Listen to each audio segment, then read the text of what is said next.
뉴스 속 경제 이슈는 더 쉽고 깊게, 최신 고용 동향은 더 빠르게 전해드리는 고용브리핑 365 시간입니다. 박상윤 기자, 네, 안녕하세요. 안녕하십니까. 네, 오늘은 어떤 이슈입니까? 네, 이 중소기업은 언제나 인력난에 허덕이고 있습니다. 하지만 젊은 구직자 입장에서는 월급이나 복지, 직업의 장기적인 안정성 이런 걸 감안하면 선뜻 중소기업 지원하기가 쉽지 않습니다.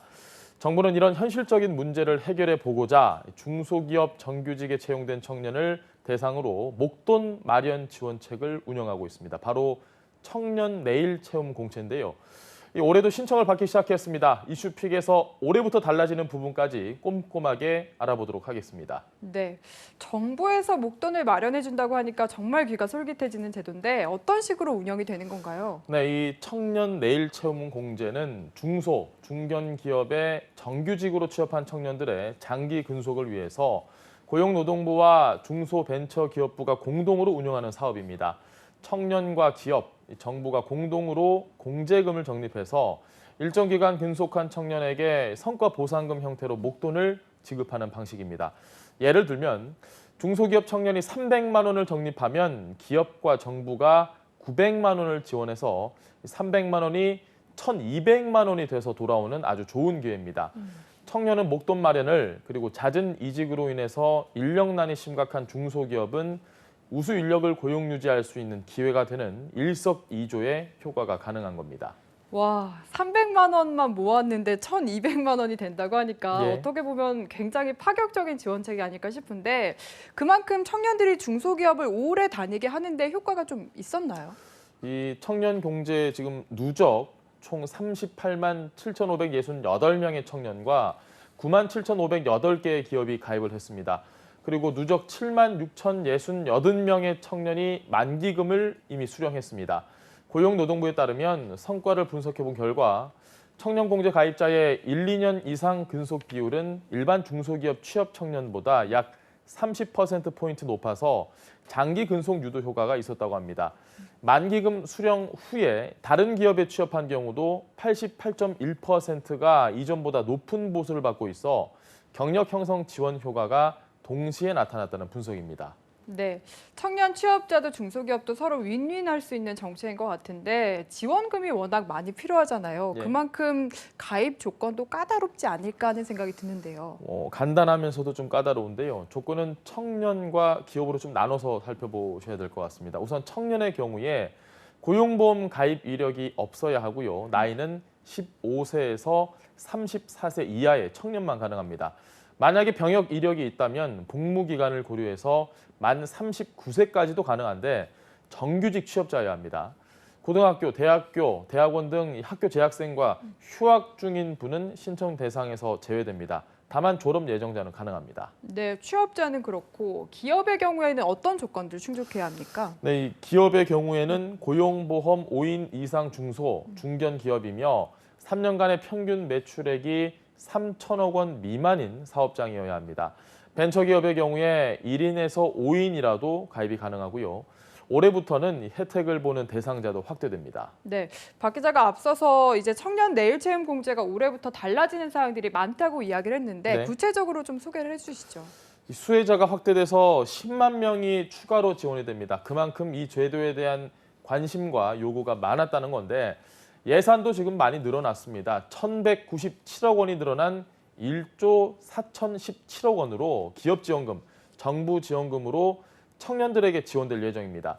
가장 크게 바뀌는 건 기존에 원래 2년형, 3년형 이런 식으로 구분이 됐었는데요. 올해부터는 통합이 돼서 한 개형만 운영되며 2년 만기 1,200만 원 자산을 만들게 된 겁니다. 네, 그런데 뭐 지난해도 그렇고 올해도 코로나19로 변수가 좀 많을 것 같은데 예를 들어서 만약에 이 제도에 가입을 한 상황인데 회사 상황으로 휴직을 하게 됐다. 예. 이러면 좀 어떻게 되는 겁니까? 맞습니다. 지난해 1월부터 지금 8월까지만 해도 7,580건의 해지가 발생을 했습니다.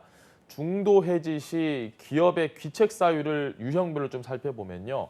기업의 권고사직 등 기업 사유에 의한 퇴직이 1,179건으로 가장 많았고요. 경제적 부담과 폐업 등이 바로 그 뒤를 이었습니다. 코로나19라는 특수한 상황에 영향을 미친 걸로 보이는데 그만큼 가입자 보호책을 이번에 강화했습니다. 코로나발 경제 상황 악화로 기업의 휴직이 증가하고 있고 개인적 경제 상황도 어려울 수 있는 점을 고려해서 일반적인 휴업으로 적립금 납부를 중지할 수 있는 기간을 최장 6개월에서 12개월로 연장한 겁니다. 네, 또 이게 2년 만기 그러니까 2년간 근무해야 하는 조건이 있는데요. 이게 또 회사를 다니다 보면 다른 사정이 생겨서 그만둘 수 있는데 그러면 기존의 납입금은 어떻게 되는 건가요? 지난해까지는 이게 기업의 귀책 사유로 중도 해지되더라도 가입 기간이 1년 이상이어야 환급금을 받을 수 있었습니다. 하지만 올해부터는 1년 미만이어도 환급금을 받게 됩니다. 만약에 직장 내 괴롭힘 등으로 가입자가 이직해서 중도 해지를 할 경우에 해당 기업은 다음해 청년 공제 신규 가입이 제한됩니다. 네, 그러니까 가입자도 좀 안심을 하고 신청을 할 수 있도록 제도가 개선이 됐는데 이미 신청이 이제 시작이 된 걸로 예. 알고 있습니다. 예. 어떤 절차를 거치면 되는 건가요? 청년 내일 채용 공제 신청 방법의 경우에 일단 청년과 기업이 아까와 마찬가지로 각각 따로 신청을 해야 합니다. 인터넷 창에서 청년 내일 채용 공제라고 검색을 하면 바로 사이트가 나오는데요. 기업의 신청 사실을 알린 후에 기업과 청년이 동일한 운영기관을 선택해서 신청하면 됩니다. 이후에는 운영기관에서 워크넷 인증 이후에 기업에서는 서류를 제출하게 됩니다. 이렇게 제출을 마치면요. 중소기업진흥공단에서 승인 통보와 청약 신청을 하게 돼 2년 동안은 청년은 본인 부담금을 붓게 되고 기업은 기업 지원금으로 공제 금액을 채우게 됩니다. 중요한 건 정규직 채용일로부터 6개월 이내에 청년 공제 청약 홈페이지에서 청약 신청을 완료해야 한다는 겁니다. 네, 다음은 유용한 경제 용어만을 쏙쏙 골라 소개하는 뉴워드 시간이죠. 오늘은 어떤 단어 가져오셨나요? 혐생이라는 신조어를 좀 준비를 해봤거든요. 네. 예, 혐생, 혐오스러운 인생의 줄임말입니다. 취업난, 또 불안정한 환경 등 고단한 현실에 좌절하면서 스스로의 삶을 자학의 감정으로 표현한다는데요. 최근에 젊은이들이 안타깝게도 이 단어를 굉장히 많이 쓰고 있다고 합니다. 혐생에 치인다는 건 일상 때문에 스트레스를 받는다는 것을 뜻하는 관용어로 쓰인다는 건데 전문가들은 청년 세대가 널리 사용하는 이런 자조적 신조어에는 이들이 마주하는 힘겨운 현실과 그로 인한 괴로운 심리 상태가 녹아들어 있다고 진단합니다. 저는 혐생은 박 기자한테 처음 들어본 것 같은데 네. 이생망은 좀 많이 저도 써봤거든요. 이생망이 또 비슷한 뜻인 것 같아요. 맞습니다. 유명한 단어죠. 이미 예. 20대들의 언어 생활에서 이번 생에는 망했다. 이런 이생망부터 답이 없는 사람이다라는 뜻의 노답같이 자신을 냉소하는 듯한 단어가 해마다 등장합니다. 현재 우리나라 2030 세대는 이전 세대와 비교가 안 될 만큼 그야말로 막강한 능력과 스펙을 쌓았습니다. 그럼에도 앞날이 불투명한 상황이기 때문에 그 어렵다는 취업 관문을 뚫고 직장을 구해도 삶이 불안정하다는 인식이 강합니다. 이런 현실에 좌절하며 자학의 감정을 표현하는 것으로 보이는데 건강보험심사평가원 자료에 따르면 지난해 상반기 우울증으로 병원을 찾은 20대 93,455명으로 더 늘어난 상황이라고 합니다. 네, 자학적인 표현 뒤에 숨은 청년층의 고통이 고스란히 느껴지는데요. 청년들을 위한 취업난 해결 그리고 안정된 생활을 지원할 수 있는 많은 노력이 필요한 시점입니다. 오늘도 박상효 기자와 함께했습니다. 고맙습니다. 네, 고맙습니다.